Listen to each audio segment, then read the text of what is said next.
वो पारदर्शी तरीके से होनी चाहिए।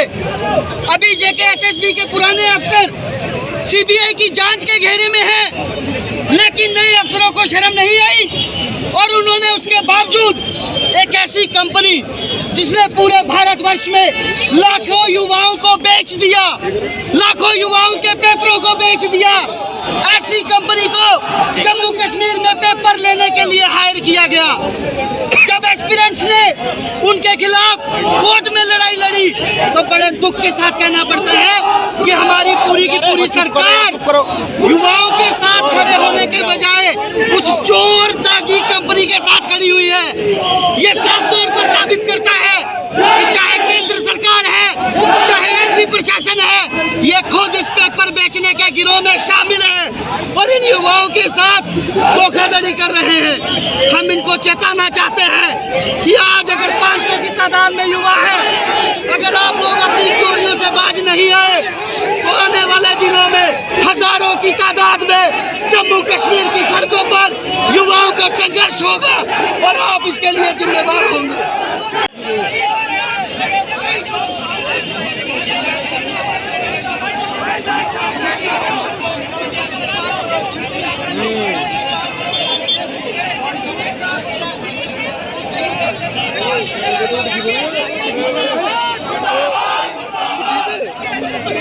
ये वही लोग हैं जिन्होंने जेकेपीएसआई लीक करा, ये वही लोग हैं जिन्होंने फाइनेंस अकाउंट लीक करा था, ये वही लोग हैं जिन्होंने पंचायत अकाउंट असिस्टेंट के टाइम पे भी पेपर लीक करा था।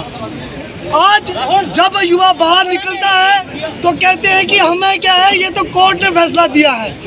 कोर्ट ने फैसला दिया था, तुमने जब एक ब्लैक लिस्टेड कंपनी को हायर किया उसके खिलाफ फैसला दिया था, जुडिशियल इंक्वायरी का फैसला दिया था,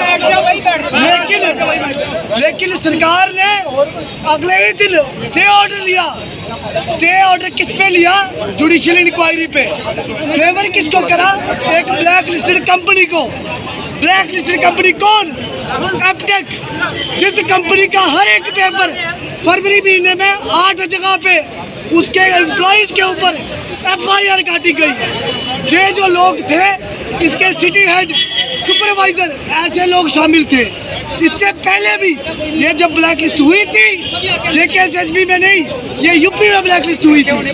तो इसी कारण से, क्योंकि इसके अधिकारी पेपर लीक करने में शामिल थे, आज जब जेकेएसएसबी कानून इसको कहता है कि भाई आप इसको बाहर करिए और किसने इसको टेंडर दिया उसकी जांच करिए, तो हमारे एलजी साहब और उनकी एडमिनिस्ट्रेशन युवाओं को दबाती है और उसको पारदर्शिता का एक घोषणा बजाते हुए कहती है कि हम पारदर्शिता से परीक्षा करा रहे हैं। जो एग्ज़ाम इस कंपनी ने कराए हैं उसकी टेक्निकल जांच कराई जाए, ताकि जो चोर हैं जिन्होंने चोरियां फिर से करी हैं, फिर से मतलब जो जेकेएसपीएसआई का एग्ज़ाम फिर से हुआ वो लीक हुआ, जेई का एग्ज़ाम हुआ वो लीक हुआ, स्टेनो का एग्ज़ाम हुआ उसमें धांधलियाँ हुई, इसके कराए हुए सारे एग्ज़ाम में जांच जरूरी है, जैसा कि कोर्ट ने कहा था। ट्विंकल जी, आपने एक याचिका दायर की है कोर्ट में, तथ्यों के आधार पर बात करें, कैमरास में बताएं कि क्या तथ्य है, क्या फैक्ट्स एंड फिगर है।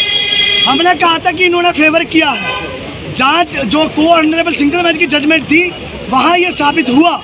अभी भी उसका जजमेंट जो है, जब डीबी में गए तो वो जजमेंट अभी फाइनल ऑर्डर के लिए रिजर्व है, लेकिन जेकेएसएसबी उस ऑर्डर की चिंता न करते हुए अगला कैलेंडर निकाल देती है। क्या ये जुडिशरी को इन्फ्लुएंस करने की कोशिश नहीं है, उसको दे दिखाने की कोशिश नहीं है कि हम आपके ऑर्डर को नहीं मानेंगे?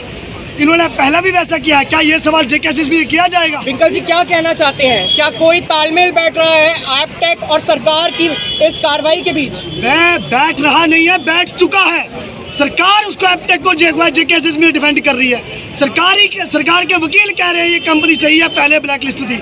सरकार के अधिकारी जेकेएसएसबी में बैठे हुए कह रहे हैं कि पहले ब्लैक लिस्ट थी, आज की डेट में नहीं है।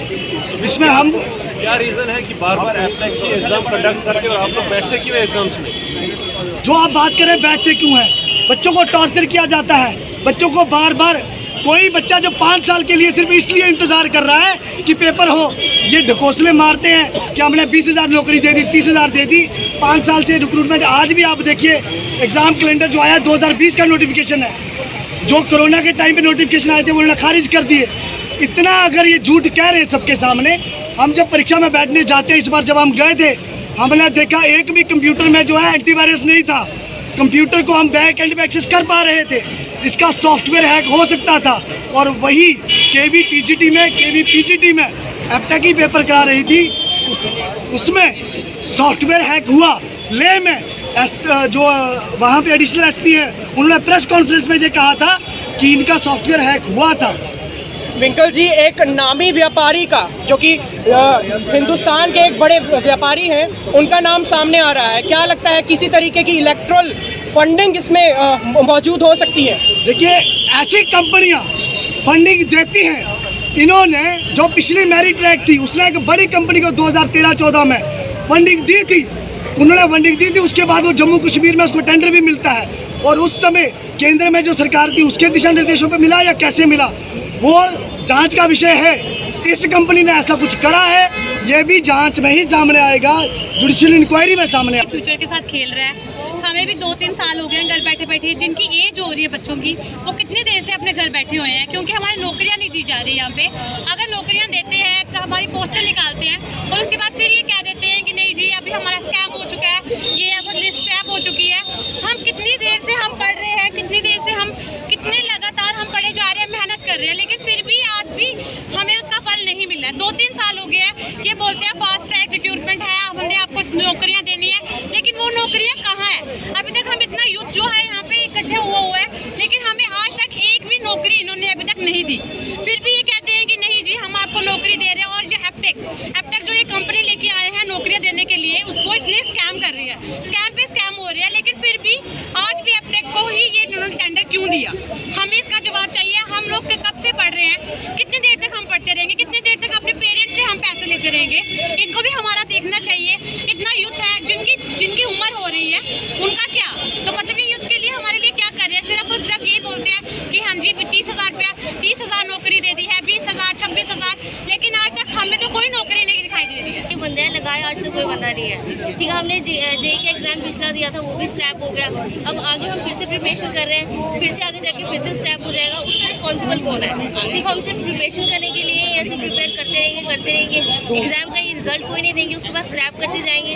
इसका रिस्पॉन्सिबल होना चाहिए ना, चाहे हमारा नंबर आ रहा है या नहीं आ रहा है, हमें उससे मतलब नहीं है, बट एटलीस्ट हमारा रिजल्ट आना चाहिए, हमें पता चलना चाहिए हम कहाँ लैग कर रहे हैं, कहाँ नहीं कर रहे हैं। सिर्फ पोस्टें दिखाने से, हमें लालच देने से कुछ नहीं होगा। एटलीस्ट रिजल्ट आना चाहिए, हमें पता चलना चाहिए कि क्या हो रहा है क्या नहीं हो रहा है। सिर्फ स्क्रैप करे जा रहे हैं, ना रिजल्ट का पता होता है ना कुछ पता होता है।